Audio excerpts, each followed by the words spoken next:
Hello everyone, welcome back to my channel. दोस्तों, कैसे हो आप और कैसी चल रही है आपकी पढ़ाई। और जिन लोगों ने भी स्टार्ट नहीं की वो स्टडी स्टार्ट कर दें, क्योंकि बहुत सारी गवर्नमेंट वैकेंसी आ रही है हर लेवल की। यदि आपने बीएड किया है तो बीएड लेवल की है, और नॉन बीएड है तो उनके लिए भी वो उसी टाइप की वैकेंसी काफ़ी सारी 25 और 26 में आने वाली हैं। और सेकंड बात ये है कि हमारी पढ़ाई कभी भी बेकार नहीं जाती।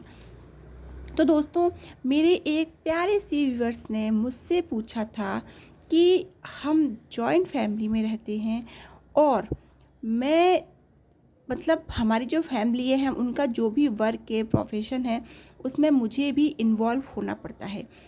तो मैं उनके लिए ये बोलना चाहूँगी या उनको ये सॉल्यूशन देना चाहूँगी पढ़ाई के लिए कि आप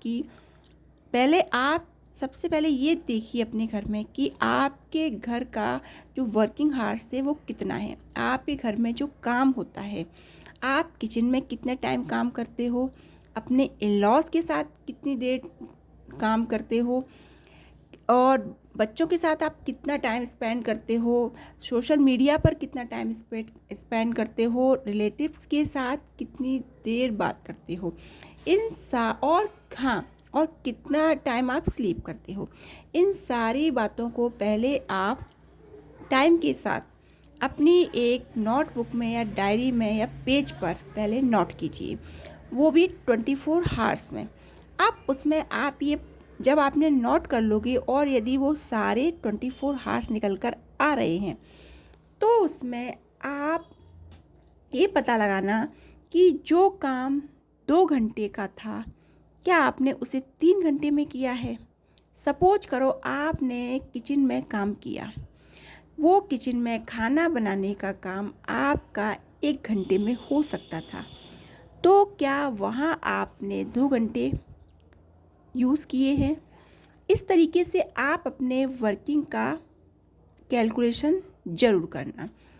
इससे आपको ये बेनिफिट होगा कि आपको पता चलेगा कि 24 हार्स में से हमने कितने टाइम अपना वेस्ट कर दिया। तो आप उस समय को पकड़ कर अपने लिए फ्री निकाल कर पढ़ाई पर ध्यान दे पाओगे। नंबर सेकंड क्वेश्चन था, मैं उनके लिए बस यही कहना चाहूँगी, आप थोड़ा सा ट्रिक के साथ पढ़ाई कीजिए। आप ये सोचें कि आपकी शादी हो चुकी है, अब आपको शादी से पहले वाली लाइफ मिल जाए स्टडी करने के लिए, वो तो पॉसिबल नहीं है। आपको घर के सारे काम करने पड़ेंगे। यदि आप जॉइंट फैमिली में रह रहे हो, सिंगल में भी करने पड़ते हैं पर थोड़े से कम होते हैं, है ना। पर जॉइंट फैमिली में हमें उन्हीं के अकॉर्डिंग काम मैनेज करना होते हैं, जहाँ हमें स्टडी के लिए टाइम कम मिल पाता है। आप थोड़ा सा दिमाग लगाइए, देखिए, जब आप जैसे कि आप उनके साथ वर्क कर रहे हो, तो आप स्वाभाविक ही बुक से तो नहीं पढ़ सकते, तो आप क्या करो, मोबाइल से पढ़ो। अब आप कहोगे मोबाइल से कैसे पढ़ें हम। उसके लिए आपको एक ब्लूटूथ खरीदना है, जो वायर वाला होता है, वो 200 समथिंग आ जाएगा। उसमें जैसे कि आप उनके साथ काम कर रहे हो, आप मोबाइल को ब्लूटूथ से कनेक्ट कर लो, अपने कान में ईयरबड्स लगा लो। अगर आप साड़ी पहनती हो, सूट पहनती हो, जो भी पहनती हो, अपने सिर को कवर कर लो, तो वो आपका जो ब्लूटूथ है वो आपका दिखाई नहीं देगा। तो आपके इन लॉज, और यदि आपके इन लॉज चाहते हैं कि आप पढ़ाई करो पर काम की वजह से नहीं कर सकते, तो आप ओपनली दिखा सकते हो, कोई दिक्कत नहीं है। उसके बाद क्या होगा, आप किसी भी, बहुत सारे टीचर्स हैं, किसी जैसे आपका जो भी टॉपिक है सब्जेक्ट का, उस सब्जेक्ट के टॉपिक को सर्च करके यूट्यूब से उस टीचर्स का वीडियो ओपन कर लो।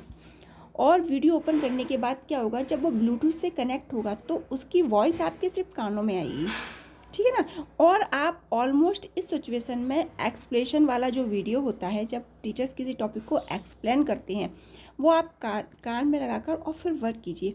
आप देखना, आपको काम ना तो भारी पड़ेगा कि अरे मैं काम कर रही हूँ, मेरा टाइम वेस्ट हो रहा है, और आपको काम करने में इतना मज़ा आएगा आपको, क्योंकि आपके साथ एक पंथ दो काम होंगे। आपकी पढ़ाई भी चल रही है, साथ में आपका वर्क भी हो रहा है। इससे आपकी फैमिली भी खुश रहेगी और आप अपने टाइम को यूटिलाइज़ भी कर पाओगे। देखो, यदि मैं आपसे बोलूँ कि आप लड़कर या कुछ करके नहीं, जब हम फैमिली में रहते हैं और हमारी फैमिली के जो रूल रेगुलेशन होते हैं उनको फॉलो करके ट्रिक के साथ ही हम अपनी लाइफ को आगे ले जा सकते हैं। तो आप किचन में काम कर रहे हो उस समय ब्लूटूथ का यूज करो, है ना। अगर आप कपड़े, आपको पता है, सपोज करो अगर आपके यहाँ वॉशिंग मशीन है, कोई दिक्कत नहीं है, आप हाथ से कपड़े धो रहे हो, कपड़े डाल रहे हो, आपको पता है मुझे 20 मिनट्स लगने वाले हैं, या आप कपड़े उठाकर घड़ी कर रहे हो, प्रेस कर रहे हो, है ना, उस सिचुएशन में आप उस ब्लूटूथ का यूज़ करके आप वीडियो को सुन सकते हो। इस ट्रिक से आप अपनी पढ़ाई को कंटिन्यूसली चलिए मतलब कर सकते हैं। और जैसे आप बच्चों को पढ़ा रहे हो उस समय आप ब्लूटूथ कनेक्ट कर लो, क्योंकि आजकल के बच्चों के सामने भैया बैठ के पढ़ाना होता है, तो आप ओपनली पढ़ोगे तो बच्चे डिस्टर्ब होंगे कि मम्मा मोबाइल में क्या सुन रही हैं, क्या देख रही हैं। आप इस तरीके से कोई भी लेक्चर है, क्योंकि आप स्वाभाविक ही कोई कोचिंग तो ज्वाइन करोगे नहीं, है ना, और बुक में भी अगर हम पढ़ेंगे तो थोड़ा सा हमें डीपली टाइम लगता है ना। और हम बुक से क्या होता है कि ज़्यादा समय में हम कम सब्जेक्ट कवर कर पाते हैं। और यदि आप किसी टीचर्स का वीडियो ओपन करोगे ना, आप देखना आपको वो पूरा निचोड़ एक वीडियो के अंदर मिल जाएगा। आपको मेन चीज़ समझ में आ गई। फिर जब आपको पूरे दिन में 1 आध घंटे का टाइम मिल जाए, आप उस टॉपिक से रिलेटेड बुक को पढ़ लेना। और दोस्तों, ये बात मैं आपको अपने एक्सपीरियंस से बता रही हूँ, क्योंकि मेरे यहाँ पे मेरा भी बहुत बड़ा घर है और मेरे को भी काम ज़्यादा रहती है, मेरे यहाँ कोई मेड नहीं है ना, कोई हेल्पर नहीं है। तो अगर मैं ये सब चीज़ें सोचती तो मैं MP TET 2 का रिजल्ट, मतलब एग्ज़ाम, सॉरी, रिजल्ट अभी नहीं आया, नहीं दे पाती और ना मैं इतने अच्छे मार्क्स लेके आ पाती। तो मैंने तो इसी ट्रिक से किया है और आगे भी मैं इसी ट्रिक से ही, तभी मैं हिम्मत करके आगे बढ़ पाई हूँ कि भैया चलो ऐसे नहीं तो हम ऐसे पढ़ाई का यूज़ कर लेंगे। तो सिस्टर, मैं आपसे बस इतना कहूँगी कि आप इस ट्रिक को फॉलो करके देखना, फिर आप देखना कि आपको कितना मज़ा आने वाला है। और आप 15 दिन इस रूटीन को फॉलो तो करना, और फिर आप मुझे कमेंट में फिर सच में बताओगे कि हाँ, आपने बिल्कुल रामबाण उपाय बताया है। तो दोस्तों, बस मैं आज आपसे यही बोलना चाहूँगी कि पढ़ाई को शुरू करो। हमारे घर का जो भी रूटीन है उसको हमें खुद मैनेज करना है और टाइम निकाल के आगे बढ़ना है। तो दोस्तों, ये था मेरा आज का ब्लॉग और मेरे टिप्स कि जो जॉइंट फैमिली में रह रहे हैं वो किस तरीके से स्टडी करें। तो आप इसको, अगर जिसने फुल वॉच किया है तो आप कमेंट में अपनी राय जरूर देना और मेरे टिप्स को फॉलो जरूर करना। मिलती हूँ मैं आपसे नेक्स्ट वीडियो में, जब तक के लिए बाय बाय।